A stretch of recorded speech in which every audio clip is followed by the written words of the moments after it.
Hello పవిత్రాలు వచ్చింది ఎవరు? నా పేరు అంజయ్య. ఈయన ఇప్పుడు ఏ పార్టీ చేయలేదు, ఇల్లు కూడా ఓట్లే. ఎన్ని పార్టీలు వచ్చాయి, ఎన్ని పార్టీలు పోయినా. ఎన్టీ రామారావు వచ్చిండు, ఆయన పేరేం పేరు, ఆయన పేరేం పేరు, కేసీఆర్ వచ్చిండు, అన్ని వచ్చిన. ఏ పార్టీ ఇల్లు కూడగొట్టలే. ఈ పార్టీ కూడగొడుతున్నారు కానీ మరి అన్యాయం అది. గరీబోళ్ళని చంపొద్దు. గరీబోళ్ళు వస్తేనే ఓటు నువ్వు గెలిచినావు. ఆ గరీబోళ్ళని చంపొద్దు బిడ్డ. మంచిగా అందరినీ మంచిగా చూడాలి.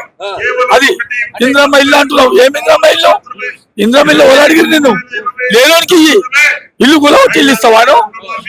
50 ఏళ్ళ నుంచి ఉన్నాం మేము. మాకు ఇల్లు ఇస్తా అంటున్నావు. ఇల్లు మార్కు పెట్టిపోతున్నారు. అది చేస్తున్నారు. అది న్యాయం కాదు, అన్యాయం అది. అట్లా మాకు పింఛన్ కూడా లేదు. నాకు నా 2 కళ్ళు మీద పడే బిడ్డ. అట్లా డబల్ బెడ్రూమ్ మొత్తం మాకు ఈయన ఉన్నాం. మాకు ఈయన ఉంచాలి. ఎక్కువ తీసుకుపోయేస్తాను. మా బతుకుదేవి ఉండదు. మా బతుకుదేవుడు లేవు కాదు. మేము ఇన్నే 50 ఏళ్ళ నుంచి ఉన్నాం. ఇన్నే ఉంటాం. వాళ్ళ ఎలా ఉంటుంది నన్ను? ఆయన మన మేము ఓటేసింది ఎలా ఉంటుంది ఇక్కడ? మేము ఓటేసింది ఎలా ఉంటుంది ఇక్కడ? నన్ను ఓటేసింది ఇల్లు నిలబెట్టాలి. ఇల్లు కూలగొట్టదు. గుడి కూలబెడతారా? గుడి కూలగొడతారా? గుడి నిలబెడతారు. రేవంత్ రెడ్డి చేసే తప్పు, చాలా తప్పు. అది చాలా తప్పు సార్. రేవంత్ రెడ్డి సార్ చాలా తప్పు సార్. మీకోసమే చేస్తున్నారట గరీబులను మంచిగా చేయడానికి. సార్ డెవలప్మెంట్ అదంతో మాకు అక్కర్లేదు. ఇంతమంది వచ్చి డెవలప్ చేయాలి. ఈయన డెవలప్ చేస్తారు. గ్యారంటీ ఏంది? ఇంతమంది వచ్చారు, ఇంతమంది నాయకులు వచ్చారు, ఎవరు చేయలేదు ఎందుకు? ఈయన చేస్తారని గ్యారంటీ ఏంది? 10 నెలలు అవుతుంది ఇప్పుడు. ఇంకా 4 సంవత్సరాలతో వెళ్ళిపోతాడు. అది గ్యారంటీ ఏం లేదు. అది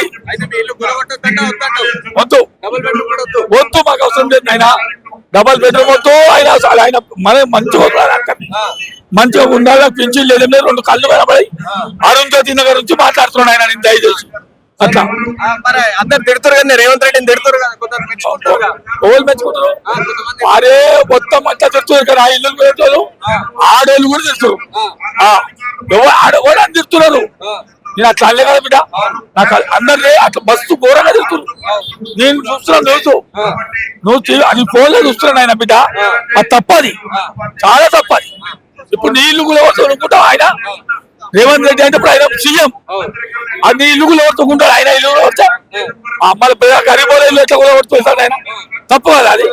అది తప్పు. అయినా ఆ సార్కు చెప్పాలి. అది చాలా తప్పు సారా, చాలా తప్పు నాయన. అది చాలా అది తప్పు, అది గలత్. అది నువ్వు చాలా మంచిగా కానీ పేరు తెచ్చుకో. తెలంగాణ అంటే ఇప్పుడు ఇది కాదు. ఎవరు రాజీవ్ గాంధీ ఎందుకు తుపానాలు ఇచ్చిండు? ప్రజల గురించి. ఇందిరాగాంధీ ఎందుకు ఇచ్చింది? ప్రజల గురించి ఇచ్చింది ఆమె. గరీబీ అవుతామన్నది ఆమె. ఈ గరీబోళ్ళని చంపవల్లే ఆమె. గరీబీ అవుతామన్నది ఇందిరాగాంధీ. గరీబోళ్ళని చంపవల్లే. ఎవరు? ఇంద్రమ్మ గరీబీ అవుతామన్నది. గరీబోళ్ళని చంపవల్లే. చంపుతారా ఇప్పుడు? ఇల్లు ఒకటి చంపుతారు ఏదైనా.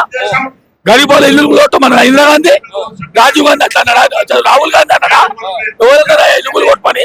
ఇంద్రమ్మ ఇల్లు ఇస్తారంట. మొత్తం అవసరం లేదు మాకు. అది అవసరం లేదు. మా బతుకు తెరివి అవసరం లేదు. అది అది దూరం పోతే బతకలేమన్నా. దూరం వాన పడితే ఇండ్లకి నీళ్ళు వచ్చేస్తున్నాయి. చిన్న చిన్న పిల్లలు ఉన్నాయి. బాసన్లు అన్ని పోయినాయి. అన్ని పోయినాయి బాసన్లు మొత్తం. అన్ని ఇండ్లకి అన్ని నీళ్ళు వస్తున్నాయి. ఏం చేస్తున్నాం? గరీబోళ్ళం. గరీబోళ్ళం ఏమని చేస్తామా? మంచి డబుల్ బెడ్రూమ్ ఇల్లు ఇస్తారట కదా. డబుల్ బెడ్రూమ్ వద్దు, ఏదొద్దు. అన్నీ కావాలి. మేము బయటికి పోతే బతకలేము. అక్కడనే మాకు అక్కడనే ఫైదా ఉన్నది. అక్కడనే అన్నం ఉన్నది. మేము వేరే దిక్కు పోతే బతకలేము. మేము కానీ బాసన్లు పోయినాయి. వచ్చిన వాళ్ళు వచ్చినట్టు ఆడ ఏం చేయనే చేయరు. కాలు వస్తారు, చూస్తారు, పోతారు. కానీ అన్నం పొట్లాలు ఇస్తారు, బియ్యం ఇస్తారు, గబ్బి ఇస్తారు. మా ఇళ్ళకు చాలా మోసం ఉంది. వస్తారు, చూస్తారు, పోతారు, చూస్తారు, పోతారు. అంతే, ఏం లేదు. ఇళ్ళకి అన్ని నీళ్ళు వచ్చేస్తున్నాయి. మొత్తం అయితే మా ఇంట్లోకైతే మొత్తం నీళ్ళు వచ్చినాయి. మా ముసలైన కన్ను కనిపి అదొక్కటే ఉన్నది. తిన్నారా మీరు?